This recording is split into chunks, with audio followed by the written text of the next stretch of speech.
Welcome back to the Deep Dive. We're here again to really dig into complex topics, cut through all that noise you hear, and hopefully bring you some useful insights from, well, the latest research. Yeah, and today we're tackling a big one. It's probably one of the oldest, maybe most frustrating debates in health, definitely in weight management. Absolutely. Is successful weight loss just simple math, calories in versus calories out? Or is it really about the quality of the food you eat? Is that the ultimate decider? It's a debate that honestly forces a false choice, doesn't it? It creates this dichotomy that isn't really helpful. For decades, you had the calories-only crowd just insisting on this almost mechanical simplicity. Right. The idea that 2,000 calories of, say, junk food is exactly the same as 2,000 calories of vegetables in terms of weight. Exactly, and they argued it should yield the same outcome. But the reality, and I think almost anyone who's ever tried to manage their weight knows this, is that it rarely pans out that way. Not in the long run, anyway. No. If it were genuinely that easy, we wouldn't be facing such a sustained challenge with weight management globally. So that's our mission today, isn't it? We're going to use the clinical studies, the observational data you've looked at, and this stuff spans everything from really controlled metabolic ward studies to huge, like 2-decade-long research projects following thousands of people. Yeah. The goal is to break down exactly how calorie quantity and food quality interact. They're not separate issues. We need to go beyond just the simple math and look at how they impact hormones, gut health, and maybe most importantly, long-term sustainability. Could you actually stick with it? Okay, so let's set up the core idea right from the start. The main finding seems to be both matter a lot, but they affect the body in really distinct ways. You can maybe think of it like this. Quantity, the number of calories, determines the total potential energy available to your body. Okay, the fuel load. Right, but the quality of those calories dictates let's say, the efficiency and the operation of the engine that's burning that fuel. How well does your body actually use that energy? That makes sense. So if your engine, your metabolism, your hormones, if that's all running poorly because of low-quality food, even the right amount of fuel won't work optimally. Exactly. And conversely, if you just keep pouring fuel in, even into the best, most efficient engine, eventually it's going to overflow. You'll gain weight. Got it. Both matter, but in different interconnected ways. So we really have to start with the hard science, the undeniable part. A calorie is fundamentally just a unit of energy, thermal energy specifically. Like in physics class. Pretty much. It's defined as the amount of heat needed to raise the temperature of 1 gram of water by 1 degree Celsius. Sounds technical, but that definition is the bedrock of how we measure energy in food and how our bodies use it. So it's a standardized unit. It is. And because of that, the principle of energy balance absolutely holds true. This is the single non-negotiable factor for physical weight change. If you want to lose mass, you must consume fewer calories than your body expends. That's the negative energy balance. Correct. That deficit is the essential prerequisite. The Journal of Obesity and Metabolic Syndrome and countless other sources confirm this.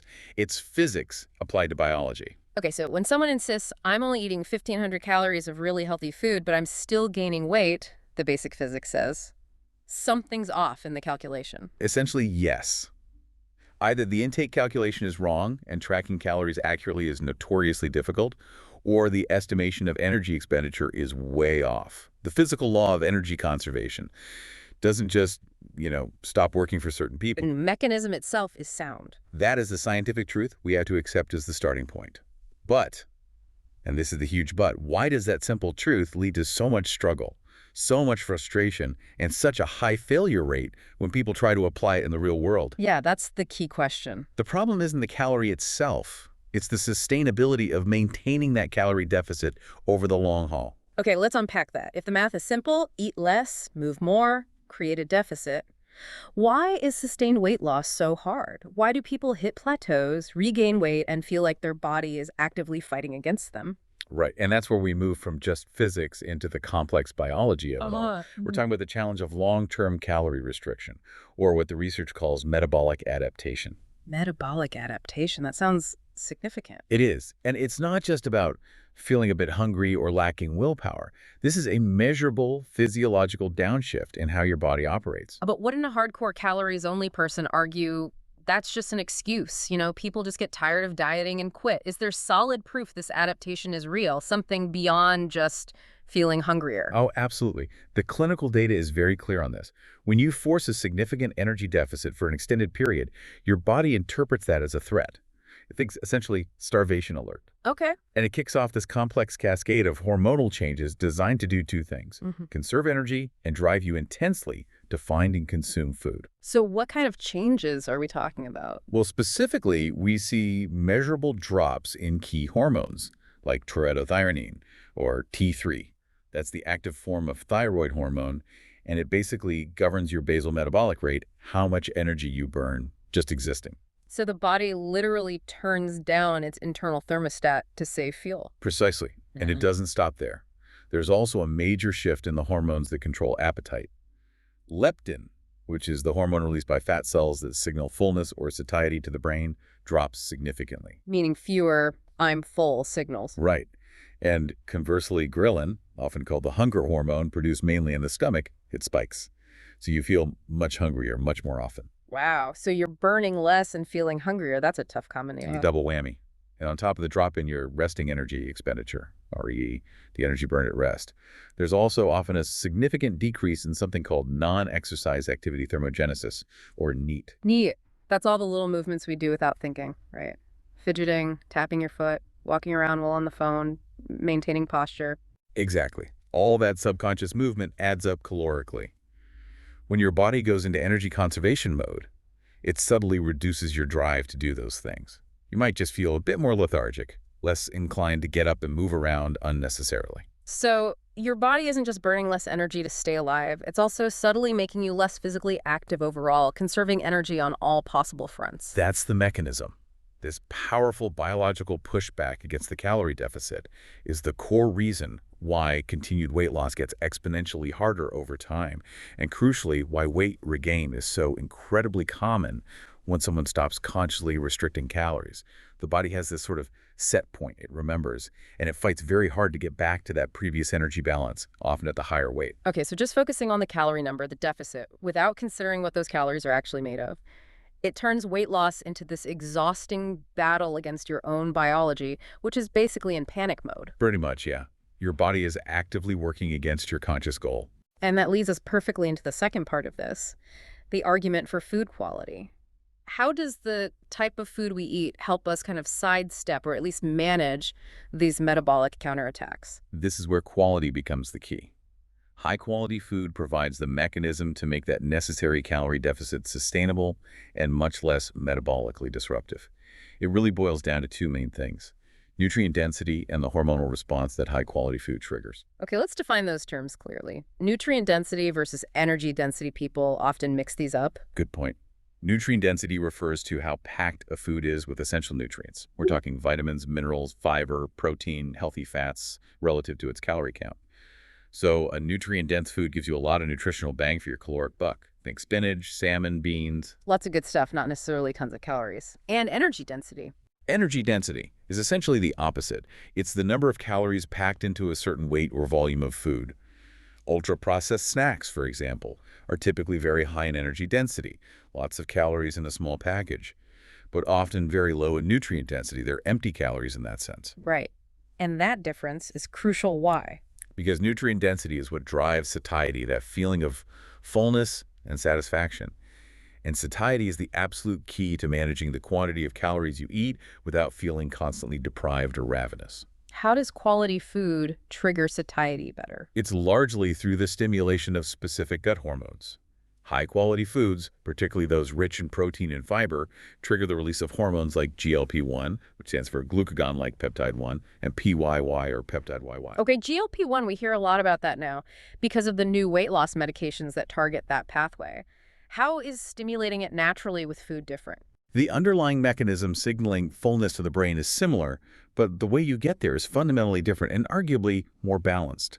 When you eat protein and fiber, they take longer to digest, they move more slowly through your gut. This physical presence and the breakdown products stimulate cells in your gut lining to release GLP-1 and PYY. GLP-1 does a couple of really important things. It slows down gastric emptying, meaning food stays in your stomach longer, contributing to that feeling of fullness. So you physically feel fuller Yeah. for longer. Right. And crucially, It also acts directly on the brain, specifically the hypothalamus, to signal satiety. It tells your brain, okay, energy is coming in, you can stop seeking food now. PYY works similarly to reduce appetite. And stimulating this naturally through whole foods gives you what? A more sustained, gradual feeling of fullness compared to a drug. Exactly. It provides a more physiological, balanced level of satiety signaling integrated with all the other digestive processes rather than a sudden, strong pharmacological hit. It works with your body's natural rhythms. So let's take an example. Say 200 calories of lentils, high in fiber, good amount of protein, versus 200 calories of, I don't know, gummy bears, basically pure sugar, zero fiber, zero protein. Energetically, they're the same 200 calories. Correct. Same energy potential. But the lentils, they trigger that GLP-1 and PYY, slow digestion, keep you full, provide steady energy. The gummy bears. The gummy bears cause a rapid spike in blood sugar and insulin, provide virtually no sustained satiety signals because they're digested so quickly, and then often lead to an energy crash shortly after. That crash can then trigger more cravings, particularly for quick energy like sugar. So the hormonal response is completely different. One tells your brain, stop eating. The other effectively screams, eat more, shortly after. In a nutshell, yes. And this isn't just theory. We see this play out in large-scale observational studies. The research highlighted by Harvard's Nutrition Source is a great example. They tracked over 120,000 men and women for more than 2 decades. And these people weren't meticulously counting every calorie, were they? No, the focus was on their overall dietary patterns. What kinds of foods did they habitually eat? And the results were really striking because they showed that specific food choices, seemingly independent of strict calorie counting, were strongly linked to long-term weight trends. What did they find specifically? They found that diets consistently rich in high-quality foods, vegetables, whole grains, fruits, nuts, even yogurt, were significantly associated with weight loss or less weight gain over the 20 years. Spontaneous weight loss, almost. It suggests that, yes, these people weren't necessarily deliberately restricting in a painful way. Their food choices, being nutrient-dense and satiating, likely led them to naturally consume fewer calories overall. They felt satisfied on less energy. And the flip side, what about weight gain? The correlation was just as strong, but in the other direction. Diets high in specific, low-quality, often highly processed foods, particularly potato chips, sugar-sweetened drinks, refined grains like white bread, and processed meats were consistently and significantly linked to long-term weight gain. Potato chips always seem to top that list. They do. They're engineered to be almost irresistible. The key takeaway from these huge studies is fundamental. Choosing high-quality foods actively facilitates achieving and maintaining a calorie deficit. It makes managing quantity feel less like a constant struggle and more like a natural consequence of eating satisfying foods. Okay, this is where, for me, the simple calories in, calories out idea really starts to break down in the real world. We have to talk about ultra-processed foods specifically because it feels like they're almost designed to make us bypass those natural satiety signals we just discussed. They absolutely are. This is what some researchers call the ultra-processed paradox. These foods aren't just food. They're sophisticatedly engineered products. They're designed for hyper-palatability, meaning they taste incredibly good, often hitting that perfect bliss point of fat, sugar, and salt. They're usually inexpensive to make and buy. And crucially, they're designed to be consumed quickly and easily. So while the calorie number printed on the package is technically accurate. Yes, a calorie is still a calorie in terms of pure energy. But those calories are absolutely not equal when it comes to how they affect your appetite, how much you actually end up eating, or their downstream metabolic effects. Precisely, and we have incredibly strong scientific evidence for this. The controlled crossover study, published in Cell Metabolism, led by Dr. Kevin Hall at the NIH, is probably the landmark study here. Can we walk through how they did that? Because the setup was really clever and controlled. It was revolutionary, really. They took participants and housed them in a clinical research center for a month, meaning researchers had total control over their food environment, no sneaking snacks. Okay. They designed 2 diets, one composed entirely of ultra-processed foods, and the other composed entirely of unprocessed or minimally processed whole foods. Here's the critical part. The researchers meticulously matched the 2 diets. Match them how? They were matched for total calories offered, macronutrient profile, so the same amount of protein, fat, carbohydrates, and also matched for sugar, sodium, and even fiber content. The only significant difference between the two diets was the degree of processing of the foods providing those nutrients. Wow. So on paper, the nutrition looked identical, just delivered in very different forms, like a processed breakfast cereal versus oatmeal with fruit and nuts, but balanced to have the same macros and fiber. Exactly that kind of comparison applied across all meals for 2 weeks, and participants were told they could eat ad libitum as much or as little as they wanted from the meals provided. Okay, so same theoretical nutrition, eat till you're full. What happened? The results were genuinely staggering. When participants were on the ultra-processed diet, they spontaneously ate about 500 more calories per day compared to when they were eating the unprocessed diet. 500 calories a day, just like that, without consciously trying to eat more. Just like that. It was passive overconsumption. And consequently, during the 2 weeks on the ultra-processed diet, they gained weight about 2 pounds on average. During the 2 weeks on the unprocessed diet, they actually lost about 2 pounds. That is incredible. It directly shows that the form the calories come in, the processing itself, is a massive driver of how much we eat, totally independent of the listed macros or fiber. How did the researchers explain that 500-calorie difference? What was the mechanism? They attributed it primarily to 2 interconnected factors: the hyperpalatability we mentioned, and perhaps even more importantly, differences in eating rate. Eating rate, meaning how fast people ate the food. Yes, ultra-processed foods are often soft, require less chewing, and can be eaten much more quickly than their unprocessed counterparts. Think about eating a bag of chips versus eating a large salad with grilled chicken. The salad takes way longer. Right. And why does that speed matter so much? It goes back to those gut hormones, GLP-1 and PYY. Those signals take time, maybe 15, 20 minutes, to travel from your gut up to your brain to register fullness. So if you can wolf down 500 or 600 calories of ultra-processed food in just 5 or 10 minutes, Your brain literally hasn't received the stop eating signal yet, even though you've consumed a significant amount of energy. You overshoot your needs before the brakes kick in. But if you eat the same number of calories from all foods, the slower eating rate, the increased chewing, the higher volume it allows those satiety hormones time to work, you're more likely to stop eating when you're actually full. so the ultra-processed food essentially hacks our physiology, winning the race against our own satiety signals every single time. That's a very good way to put it. Yeah. It exploits our natural system. Think back to that comparison. 150 calories of almonds. They're crunchy, take time to chew, provide protein, fiber, healthy fats. They promote sustained satiety. Versus 150 calories of potato chips. Soft, dissolve quickly, deliver refined carbs and fat rapidly. Minimal chewing, minimal fiber. You get a quick blood sugar response, maybe feel good for a moment, but the satiety signals are weak and short-lived, often leading to wanting more soon after. It makes perfect sense why obesity medicine specialists like Dr. Fatima Cody Stanford, who was mentioned in the sources, argue that the simple calories in, calories out model is, as she put it, antiquated and wrong. It just doesn't account for these massive distortions caused by food processing. Exactly. It ignores the powerful biological and behavioral responses triggered by the quality and form of the food. And there's yet another layer of complexity we have to consider. Don't tell me there's more. There's the gut microbiome. This is a rapidly evolving area, but it's clear that the trillions of bacteria living in our gut play a huge role, throwing another wrench into the simple calorie math. How so? How do gut bacteria affect calorie balance? In a couple of key ways. First, emerging research strongly suggests that not all human bodies extract the exact same number of calories from the same food. Your specific mix of gut bacteria can influence how efficiently you break down certain food components, particularly complex carbohydrates and fiber. Wait, really? So 2 people could eat the identical meal, same portion size, everything, and one person might actually absorb, say, 100 more calories from it than the other, just because they have different gut bugs. That's the implication of some of the research, yes. Yeah. Certain families of bacteria, like firmicutes, seem to be particularly efficient at extracting energy from food that might otherwise pass through undigested. The ratio of different bacteria types, like firmicutes to bacteroidetes, has been linked to body weight regulation.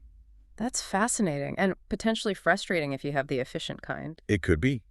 But the microbiome's influence goes beyond just calorie extraction.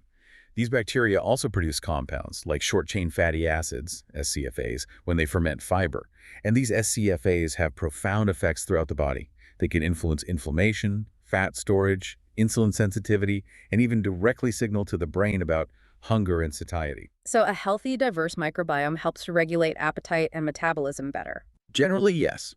A more diverse microbiome, with a good balance of beneficial species, is associated with better metabolic health overall. and what determines the health and diversity of your microbiome, primarily your diet. Which brings us back to food quality. Absolutely. Diets high in ultra-processed foods, refined sugars, artificial sweeteners, and low in fiber tend to reduce microbial diversity, potentially favoring bacteria linked to inflammation and poorer metabolic outcomes. And diets rich in whole foods. Diets rich in a wide variety of plant fibers, from fruits, vegetables, whole grains, legumes, nuts, and seeds, actively promote a diverse and thriving gut ecosystem. There was a really interesting finding from the ZOE program and the related British Gut Project. What did they find? They analyzed the gut microbes of thousands of people and found a surprisingly simple correlation. People who ate at least 30 different types of plant foods per week had significantly more diverse and healthier gut microbiomes compared to those eating 10 or fewer. 30 different plants a week. That sounds like a lot, but maybe it's just about variety, different herbs, spices, grains, veggies. Exactly. It's not about huge quantities, it's about diversity. And that diversity in your diet feeds a diversity in your gut, which seems to link directly to better metabolic function, lower inflammation, improved insulin sensitivity, basically, a gut environment that supports health rather than undermining it. Okay, so let's try and bring all these threads together. We started with the basic physics. Yeah. You need a calorie deficit to lose weight. That's non-negotiable. Correct. Quantity matters, fundamentally. But then we saw how just chasing quantity leads to metabolic adaptation, that hormonal pushback. The sustainability problem. Right. And then we saw how food quality, nutrient density, fiber, protein helps manage satiety hormones like GLP-1, making the deficit feel less like a struggle. Quality enables quantity. And then the ultra-processed foods actively sabotage this, making us overeat passively while also potentially harming our gut microbiome, which further messes with metabolism. You've nailed the key interactions. The major conclusion here is that quantity and quality are completely interdependent. You can't really optimize one without considering the other for long-term success. So the calorie deficit is the target you need to hit. But choosing high-quality, nutrient-dense, minimally processed foods is the most effective, sustainable, and frankly, healthiest mechanism for hitting that target without constantly fighting your own biology. It allowed you to feel satisfied and nourished on fewer calories. It shifts the focus from pure restriction to positive nourishment. Precisely. And this really underscores where our primary effort should probably lie. That Medical News Today report summarizing recent findings really drove this home. It said that while exercise is crucial for overall health, for weight control, the biggest lever we have is reducing calorie intake, particularly calories from those ultra-processed sources. The old adage, you can't outrun a poor diet. It's harsh, but there's a lot of truth to it, metabolically speaking. You might burn, say, 400 calories in a really intense workout session, which is great, but you can easily consume 500-plus calories from an ultra-processed snack or drink in literally 5 minutes, completely wiping out that effort calorically, because those foods are designed to bypass satiety. So you have to get the intake side, the quality side, sorted first. That seems to be the most impactful starting point for sustainable weight management. Address the quality, and the quantity often becomes much easier to manage. Now, even if we agree on prioritizing quality, we still have to deal with the fact that people are different. The sources mention Professor Luigi Fontana's perspective, stressing that there's no single best diet that works perfectly for everyone. That's the critical individualization piece. We are not metabolic clones. Our genetics play a role in how we handle fats, carbs, proteins. Our age matters. Our activity levels differ hugely. And as we just discussed, the unique composition of our gut microbiome influences how we process food. So what works wonders for one person might not work as well or might even cause issues for someone else. Exactly. Some people might thrive and feel most satisfied on a higher protein, lower carbohydrate approach, especially if they have insulin resistance. Others might do perfectly well, feel energetic and satisfied with more whole food carbohydrates in their diet. The key isn't finding the perfect universal diet. What is it then? It's finding the pattern of eating high-quality, minimally processed foods that works best for your individual physiology, your lifestyle, your preferences, and importantly, that you can stick with consistently. The underlying principle, reduce ultra-processed stuff, boost nutrient density, is universal. But the specific balance of macros, the timing of meals, that might need tailoring. It requires a bit of self-experimentation, listening to your body's signals. Absolutely. Paying attention to your energy levels, your hunger and fullness cues, your digestion. That feedback is invaluable. And we also need to remember, this focus on quality isn't just about weight.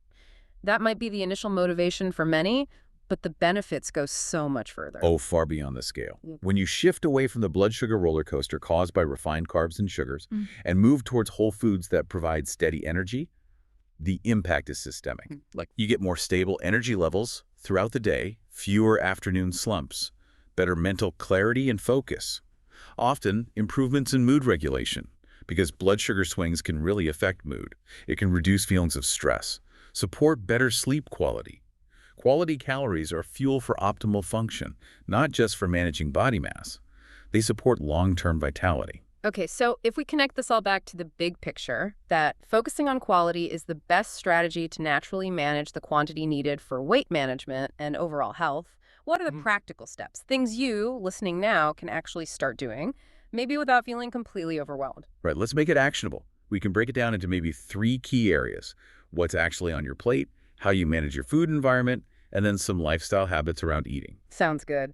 Let's start with the plate. How can we physically build a better plate based on this science? The single most impactful visual guide is probably the half-plate rule for non-starchy vegetables. Aim to fill literally half your lunch and dinner plate with things like leafy greens, broccoli, cauliflower, peppers, zucchini, mushrooms, asparagus. You get the idea. Why so many veggies? Because they are the absolute definition of nutrient density. They're packed with vitamins, minerals, antioxidants, and fiber, but they're very low in calories relative to their volume. That bulk helps fill you up physically, triggering stretch receptors in your stomach, and the fiber feeds your gut microbes and slows digestion. High satiety, low calories. Okay, half the plate veggies. What about the other half? Prioritize a source of lean protein. Aim for about a quarter of your plate to be a good protein source. This could be fish, chicken, turkey, eggs, lean beef, or plant-based options like beans, lentils, tofu, tempeh, or even plain Greek yogurt. Why is protein so key? As we discussed, protein is the most satiating macronutrient. It really helps keep you feeling fuller for longer, reducing the urge to snack between meals. Plus, getting enough protein is crucial when you're in a calorie deficit to help preserve your lean muscle mass. You want to lose fat, not muscle, because muscle burns more calories at rest. Good point. Protects that metabolic rate. So that leaves about a quarter of the plate. Yeah, the last quarter can be dedicated to some quality carbohydrates and order healthy fats. For carbs, think whole grains like quinoa, brown rice, oats, or starchy vegetables like sweet potatoes or squash. For fats, incorporate sources like avocado, nuts, seeds, or olive oil. And with fats, moderation is key, right? Because they're calorie dense. Exactly. Healthy fats are essential for hormones, for absorbing certain vitamins, for satiety, but they pack about 9 calories per gram compared to 4 for protein and carbs. So a drizzle of olive oil, a sprinkle of nuts, or a quarter of an avocado is usually sufficient to get the benefits without blowing the calorie budget. Okay, plate composition makes sense. What about managing the food environment, especially dealing with those tempting ultra-processed foods the studies showed are so easy to overeat? This is huge because willpower is finite. Relying on it constantly is exhausting. So strategy 1 is to limit the availability of ultra-processed foods and added sugars in your home and workplace. If the cookies, chips, sugary cereals, and sodas simply aren't there, you can't eat them impulsively. Out of sight, out of mind, or at least out of mouth. Pretty much. Make healthier choices the easy choices. Stock your fridge and pantry with fruits, vegetables, nuts, yogurt, hard-boiled eggs, things you can grab quickly that align with your goals. But what about balance? Does it have to be all or nothing? That often backfire. Absolutely not. That leads to feelings of deprivation and eventual rebellion. That's where the 80-20 guideline can be really helpful. Aim for about 80% of your food intake to come from those whole, minimally processed, nutrient-dense foods we've been talking about. And the other 20%? That leaves you flexibility for the other 20%. This allows for treats, for social situations, for foods you enjoy purely for pleasure without derailing your overall progress or making you feel like you're on a super restrictive diet. It builds sustainability and a healthier relationship with food. That sounds much more realistic long term. Okay. Okay, third area, mindful eating and lifestyle habits. Yes, this is about how and when you eat, not just what. First, portion awareness is still important. Even with healthy foods, quantity matters.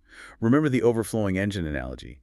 Healthy fats like nuts or calorie-dense whole foods can still lead to weight gain if eaten in excessive amounts. So maybe use smaller plates. That's a great simple trick.